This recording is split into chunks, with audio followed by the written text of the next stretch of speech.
Станоев. Много важна намеса от Мартин Георгиев, който пресече подаването към откъсващия сет. Лазар Марин опита се да качи топката на глава. Чета, че неговия сънародник е добър специалист, защото всички знаем. Ще се опита да го излъжи. Виктория изненадваща такава. А сега не е изненадваща добрата проява на Мартин Георгиев срещу. Че има доста сериозна скорост и стига до нея преди Мартин Георгиев. И чаква и Сърдюк включване на своите съотборници без компромисен Мартин Георгиев срещу украинеца. Подаване към наказателното поле, опит и страхотно спасяване, втори шанс и още една намеса. Грешка обаче на белите, поправена, тежко единоборство, спечелено от Мартин Георгиев. Топката... Той с подаване пред наказателното поле, там се справя Мартин Георгиев. Че развитието на двубоя ще отиде в положителна насока за тима на Златомир Загорчич.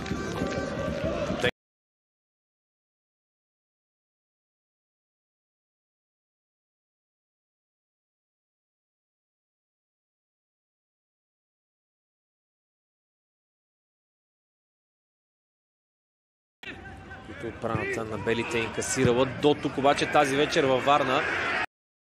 Сигнал е даден, Момчил Цветанов с изпълнението. Коварна топка, която е отклонена временно, след това изчист. Спас Делев, Дього Тейшиера се включва от ясно на атаката. Мартин Георгиев обаче предугади движението и подаването, което ще бъде насочено.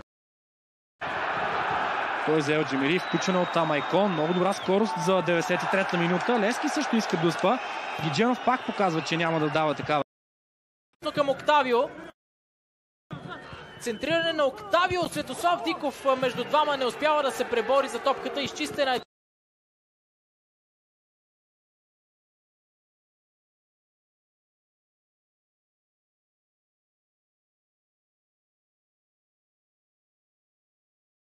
Техните гости. Минчев. Добро подаване. Галин Иванов играе с топката. Удар на Мартин Георгиев. 2-0 за Славия.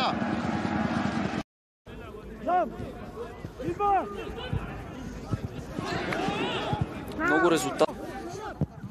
Цели петима има такива в стартовата 11-торка. От Васил Панайотов е много сериозна. Все пак подаване. Рик Джонатан отгоре се понася напред в контратака. Много сериозно пространство превзе Рик. Дали пък с части от секундата? Действия. Прекалено Зюмир Гойтурчи с топката, преследван от Ертан Тумбак, опита да изведе и секът да се превърне в основна част от състава на ЦСКА, както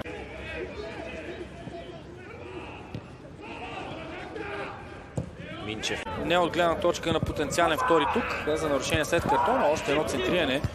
Път белите се справи в изчиства. Възможност за контранападение. Бран Перея. Изключително на време. Играчите на Златомир Загорчич трябва да бъдат много по-прецизни, за да успеят да затворят. Добра комбинация в червено. Атаката продължава. Николай Кръстев с решаваща намеса. Двамата тепърва времето ще даде отговор на този въпрос. Най-вече на фона на страхотното. Матч има той срещу ЦСКА 1948. И разменят по този начин своите позиции Мараш и Попов. А Керем много рязко тръгна към Венцислав Керчев и определено го притесни. Слав Цонев. Аз видя включването на Стефан Статев. Ще покаже ли достатъчно скоро Стефан Статев спрямо от Мартин Георгиев? Поле нито един на границата. Да чака отбита топка. Възможност за белите и това 1-0. Където Иван Торицов презема пространство. Центриране на Торицов. Ключова намеса. След това опит за изстрел от въздуха на своя тим. Но спекулациите с негов трансфер в Турция са доста. Той записа много висок брой асистенции. Мартин Георгиев успя да се справи с Талис, който се опита. Кръстев на вратата. като крайни бранители само след малко, защото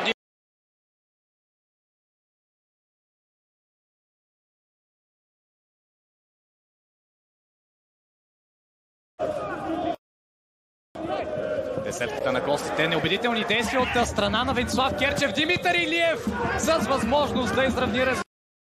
На това, че Крумовград спечели своя двубой, Ботев Враца устойчиво прогресира в класирането. Левски е с 3, като конкретно Сангаре и Александър Колев имат и по една асистенция. Тоест един е участвал директно в 6 гола, другия в 5. Отлично. Тъче е за Левски. Там стопка в крака Валин Попов. Извежда Мараш. Мараш стига до топката. Мартин Георгиев го преследва до последния възможен момент, за да отнеме от футболиста с номер 99.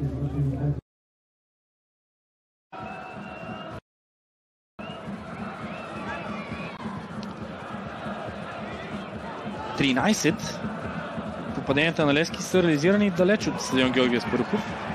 Макар че в момента той не е чак толкова далеч. Сангаре. Йонвалд търси пространство за изстрел до Йонвалд. Комбинира с Кондраков. Смени фланга, по който Спартак Варна да атакува. Виктор Митев. Право на главата на Мартин Георгиев. Влияние.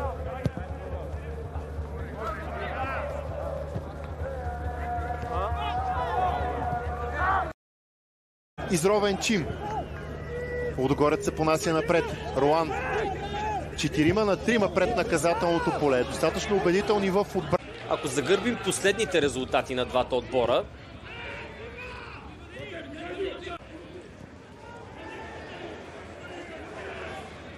Ромей Шивей получи от Ахмедов.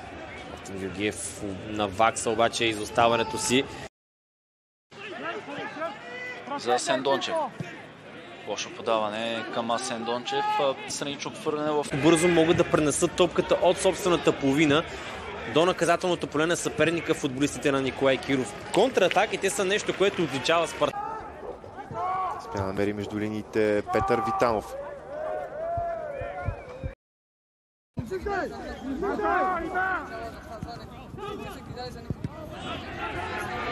Визирайки. Можем да отдадем заслуженото по-скоро на Иван Минчев, отколкото на липсата на бранител достатъчно близо. Локомотив Пловдив се включва в нападенията на своя отбор, поне в днешната среща. Много по-активен на... Въпреки че е отраснал в Овча купа, Мартин Луков. За Ботев Пловдив, освен наказанието на Душан Киркес, трябва да отбележим, че... Минев с добър авантаж. Подаване за Янис Гермуш в наказателното поле. Продължава Гермуш да въде. След получилия се рикошет дългов удар. Се усетиха в думите на Христо Янев след загубата от Хебър с 0. Ако му отнеха, левия крайен бранител се впуска в нападението. Комбинира с Спас Делев. Неточно подаване обаче. Пропилява, тъй като отбора създава много. Са основен фактор за това белите да нямат Равенство в първите си 7 срещи при голова разлика 12-9. Загубата от септември обаче сложи край на... Александър Колев за Марин Петков. Изстрел на Марин Петков. Блокиран от Мартин Георгиев.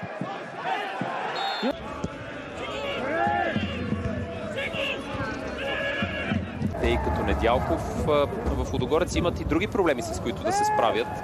Период от двубоите бе с капитанската лента. Един човек, който не присъства в Турция за подготовката на ЦСКА, Зимир Бютучи. За подаване към Роберто Райчев. Малко прецизност липсваше в отиграването на капитана на Славия, полузащитник на Врачани. Погледите сега са насочени към наказателното поле на Славия. Последните няколко месеца на предходната футболна година.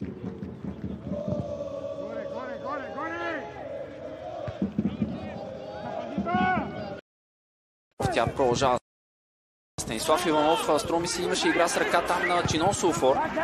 Без реакция от страна на Любослав Любомиров. Арда своя противник. Нещо подобно се случва и в днешната среща. След... Сега центрирането е доста по-високо, но опасността на Славия не е преминала.